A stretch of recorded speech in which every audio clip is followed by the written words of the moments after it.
that the Jags are sending wide receiver Christian Kirk to the Houston Texans. All right, and we were just talking about Christian Kirk yesterday. Yeah, so they end up trading him, yes, and not cutting him, yes, because that's what ends up happening is if they can get a trade offer, get an asset out of it, they're going to do that. If nobody wants you, like Cooper Kupp, it's not that people don't want Cooper Kupp, they can't afford Cooper Kupp right now. So then you release him, then you can Coop can go back and do a new deal with another team. Yep, and that's exactly what's going to happen with Cooper Kupp here in just a couple days, I would imagine. Okay, so let's go, I guess, one for one. You have your list of 5 free agents here? Do I have my list? Come on, Zach. Do you have your list? I have my list. All right, go ahead and start it off. It starts for me with a guy we talked about yesterday, and I don't want to spend too much time on him, but just to reset, and you could listen to the more dedicated conversation about the following player in yesterday's podcast, The Drive podcast on denversports.com, Spotify, wherever you get your podcasts, okay? But it's number one for me is Aaron Jones. I think the biggest positional need and upgrade is running back for the Denver Broncos. Have to have. And Aaron Jones fits on so many levels. One, I understand that he's 30, but he's coming off one of the best seasons he's ever had. He's coming to a team in Denver that has the number 1 run block win rate offensive line in the entire NFL. All right, how the lead running back only averaged 30 yards with that offensive line, we don't know. It's going to be a mystery for the rest of the time. But Aaron Jones is a fantastic back. His projected market value is a 1-year deal between $5 and $6 million. It makes sense for the Broncos. I don't like going into the season with more unproven backs. He represents a proven back to pair with a young runner, all right? And it just gives you some assurances at the position, and it frees you up in the draft since you've already addressed the position. He's a pass-catching back, all right, over 50 receptions in 3 of the last 4 years, over 300 for his career. I just think it makes so much sense on multiple levels. I would love if next Wednesday we're getting Aaron Jones doing a press conference in Denver, Colorado. Zach, I am not going to give you any pushback. Aaron Jones would be a great fit here, a great asset to have. And when you do draft, which the Denver Broncos are going to do, they're going to draft another young rookie running back. You have that veteran presence to help that rookie running back out, and the vet knows it. Like, hey, I have 1 year here. I'm going to make the most of it, but I'm also going to teach you. I'm going to do my part to make sure that you're up to par when I leave. That's what you want. I love the pick. Now, I'm not going Aaron Jones because I feel like everybody wants Aaron Jones. Everybody here wants Aaron Jones. Do they? And I guarantee there's like maybe 2 or 3. Well, I'm looking up there. I don't. Well, I see Cecil has Cecil's copying you. Fourth on the list. He said fourth on the list. Dover doesn't have them. We'll see. I didn't hear Mike and Stokely do their list, so we'll see what happens tomorrow. Mike and Stoke like to copy us, so they're going to probably have Aaron Jones on the list. We'll see. So I went a different approach. The young man's name is Rico Dowdle. Dowdle. There you go. Dowdle. Here we go. Cowboys Rico. running back. Cowboys running back. 26 years old, went over 1,000 yards this year, 39 receptions for 249 yards in the air, 3 touchdowns receiving. You could put him on a prove-it deal, Zach. He's another undrafted free agent that had a great year this year with the Dallas Cowboys who were down and out. You can bring him here, give him a 2-year deal, a prove-it deal where it's like 2 years, $6 million, which is very reasonable. He can help you out not only as a running back, like I said yesterday, but also as a special teamer. He runs hard. He breaks tackles. He has the speed. And he can pair with a rookie running back that you're bringing in the draft. And you can keep him there for not just 1, but 2 years. I think he's a great fit and somebody that people need to start to realize can really happen here. He's going to be a reasonable pickup for us as a Denver Bronco, and I think he'll fit the mold, and he's a great systems back, and he's a great blocker as well. So you're going to get a lot out of this young man. Rico, that last name is weird to say. It is. Dowdle. Rico Dowdle, coming off, like I know you mentioned, but 1,079 yards. The Cowboys' offensive line is not what it used to be. No. So it used to be like, whoever you put back there was going to eat up. That's not the case anymore. South Carolina kid, 26 years old. Prove it deal. I could be into it. According to SpotRack.com, his market value is 1 year, $6 million. Yeah. So just like Aaron Jones. Yep. Yeah, I'm open to it. Number 2 on my list is Juwan Johnson, tight end, second biggest position of need. This would also free you up a little bit in the draft, where you're not overdrafting based on need if you address the position. He has the history with Sean Payton. He is not going to break the bank. I'll get his market value here in just a second. But so you have history with Sean Payton. His offense could be a really seamless transition here in Denver. He would be the best tight end that the Broncos have had in years, quite frankly. And I think it for the price point and the history in Sean's offense, the ability to just hit the ground running here, I think it makes a lot of sense. Major position of need. Juwan Johnson is my second on my free agent wish list. It makes a lot of sense, Zach, and I like that one too. But I'm going a different route. Tight end, same position, because we need a tight end in the building, but a different player. Mike Gesicki, my teammate, my former teammate with the Miami Dolphins. Long, 6'6", 250 pounds, fast, can get the separation. He has the athletic ability, so you can throw it up high. He'll be able to come down with it. He jumps out of the gym, Zach, literally. He really does. He's like a basketball player in a football body. Yep, so true. A veteran presence that understands what he needs to do. He's a great leader in the locker room, funny to be around. He's all about his business. He's going to work hard. But also, he can help and groom that young tight end that we still are going to draft and still be that bridge, say, hey, you're not ready yet, young tight end. I'm ready. I can make some plays. I can go for 100 yards if you want me to. I can get the separation. I can run the routes. I can be that joker until the running back is ready, who we believe can be a joker, or that young tight end that Sean's going to draft, who he may believe is the joker. Man, it's interesting with Gesicki because his market value, according to SpotRack.com, is also 1 year around $6.6 million. I thought his projection would be a 2 or 3 year contract. That's interesting. 29 years old.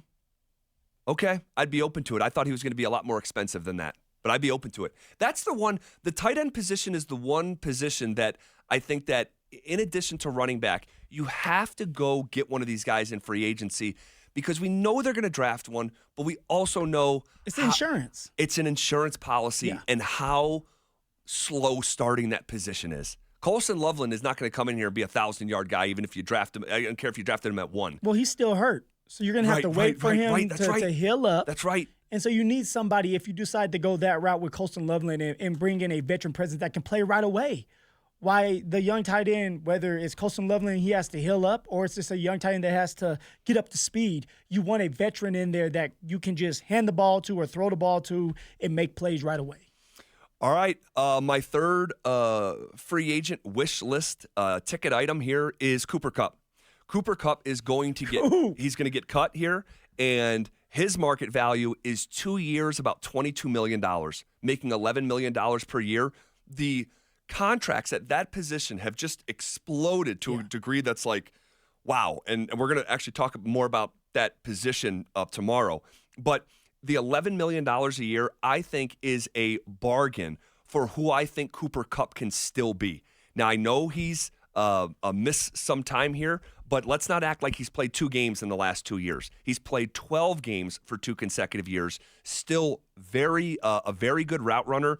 I think he would just represent something a little bit different that's not on the Broncos roster, and I'd make a bet on him. I'd make a bet on him that he can still play in a way that I remember it was a couple years ago, Adam Thielen was like 31, 32 years old, and anyone could have had Adam Thielen for a price like this, and he was still a 1,000-yard guy. I'm not sure Cooper Kupp's going to be a 1,000-yard guy, but I'd bet on him going over 800 yards next year. And even in his games played, in the 12 games he played, he produced over 700 yards and 6 touchdowns. I would make a bet on Cooper Kupp here in Denver. If Coop can stay healthy, he's a 1,000-yard receiver even right now at his age. Because of his route running ability, the way he catches the ball, he's still a 1,000-yard receiver. It's just not going to be there with the Rams. So if it's here with Denver, that's another weapon for Bo Nix, another weapon that he can trust and is going to be consistent. I like the pickup. I don't believe we're going to be able to get him or want to pay him the money that he's going to want. This is it for Coop. Yep. He's going to want it all if he can. He's going to try them. He's going to try everybody to make and see if somebody will give him a little bit more money than what he's probably worth right now. So I'm going, Zach, with the inside linebacker position. You don't like defense, so you just want offense. It's not true. I just said I'd pay Nick Bonito and Zach Allen and let Cortland Sutton walk. Well, guess what? You don't like them. All right. Who you got? Inside linebacker, E.J. Speed. Okay, a lot of people are not going to know the name, or a lot of them haven't watched him play. Last year, had 142 total tackles, 93 solo, an interception. He's lean, he's long, very fast, so he runs side to side, all right, and he can get downhill. He's physical, smart, he can cover. That's what I want in my linebackers right now. He can cover a slot receiver, he could cover a tight end, he could cover the running back. And so now if you have a linebacker that can cover the receivers, the tight ends, the running backs, it frees up the safeties to do their job, and now you're not having to keep an eye on the inside linebacker because you know it's a mismatch, right? It's more of a, hey, we can trust you, and now we can run our defense how we want to run it to the best of our ability. So E.J. Speed is one to watch. People are not going to love the pick. It's not a sexy name, but he's going to get the job done, and he's a great special teamer. And if you're going to play on defense, usually you play special teams as well. Well, that's certainly one. Is you mentioned him the other day that put him on my radar. That's an interesting one. And again, like you said, it's not going to be a name that's going to lead SportsCenter. You're not going to have to pay a lot of money for him, right? So it'd be a bargain, and that is a contract that the Broncos have in recent years been able to hit on, like that Alex Singleton type. Yeah. That who's the next Zach Bond? Who's played a bunch on special teams that gets an opportunity because he's playing behind fill in the blank guy. That name is now definitely on my radar. I like it. My fourth wish list free agent is Chris Godwin. I'm such a believer in his talent. I think two receivers, veteran receivers? I think he's a star. Now, I'm not saying both of these guys, bring both of them, just like I'm not believing that they're going to land all five of my guys. This is sort of just like my wish list here. Oh, they're landing all five of my guys. They're landing all five? Oh, they're landing all five of my guys. With Godwin, I just think he's a star. I think he's an absolute star, and I think look that at you. He's a star. He was having his best season through 7 games. So if he's a star, he's going to want star money then. Well, luckily for the Broncos scenario, he got hurt, dislocated his ankle, missed most of the season after those 7 games, and that's the only reason someone like Chris Godwin can be involved in a conversation like this. Because if he didn't get hurt, he'd be getting a deal for about $100 million. And luckily, he is a part of this conversation because he did get hurt, and his market value is 3 years, $67 million. He is a slot master, but he can also play on the outside as well. He has produced at such a high level for such a long time, but he's still in his 20s, and I'd be open to it. I'd be open to it in a major way, even if it meant saying you're not doing an extension with Cortland Sutton. Of course, Zach. All this ends up going back to you not liking Court. We got you. Court's been great, but I don't think he's the receiver that Chris Godwin is. Although what Court has done at a higher level than Chris Godwin here recently is catch freaking touchdowns. Cortland Sutton has been a touchdown machine here in the last 2 years. You don't like touchdowns, though. You know you need touchdowns to win, right? 18 Field touchdowns. Goals get you beat. 18 touchdowns the last 2 years. Super impressive from Sutton. But I just think Godwin overall is the better player. And probably more expensive. Gotcha. That's typically how it goes when you're a better player. All right. So number 4 for me, defensive tackle. Zach, you've been screaming this. You believe that they're going to draft a player in the draft as a defensive lineman. I agree with you. But also, go out there and get a veteran that you can put on the defensive line to help you out. The Philadelphia Eagles have done that, and it's worked out for them. It worked out for them in a major way, and they were able to win a Super Bowl without having to blitz a single secondary player or a linebacker. That's pretty amazing right there. The man that I'm looking for is Poona Ford. Poona! I see that Cecil put him on the board too. I'm wondering if he copied me. Maybe. Big fella. I'm going to have to talk to Cecil about that. From Texas. Hook him. You like Texas.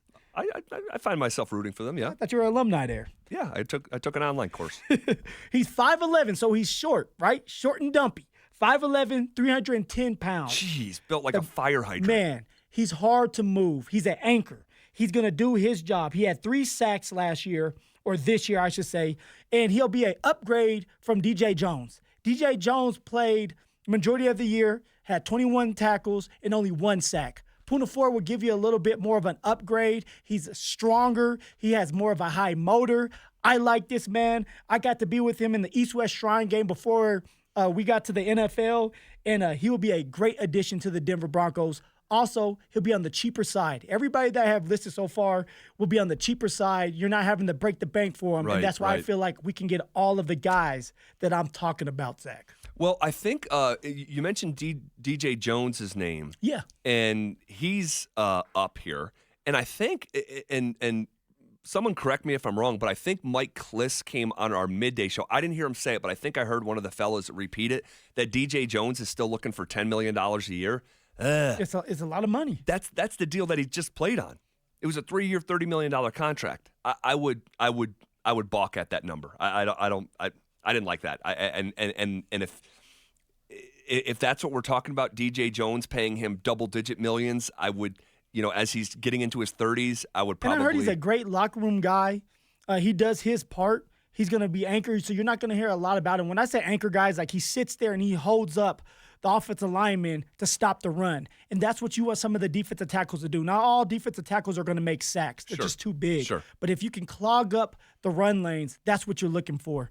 Poona Ford, to me, is an upgrade from DJ Jones. He can come in, make a major impact, and you could still draft a defensive tackle, another defensive lineman to help out. All right. I like it. And then finally, last name on my list is a backup quarterback. Oh. It's Gardner Minshew. And I think that the better your football team gets, the more serious you should take your backup quarterback, because your season just carries more importance. And if Bo Nix had to miss 3 games, what backup quarterback do I think can go 2-1? And I'm not looking for anybody to save the day, or, if Bo Nix went down for a whole season, you're probably screwed. But say he went down for 5 weeks.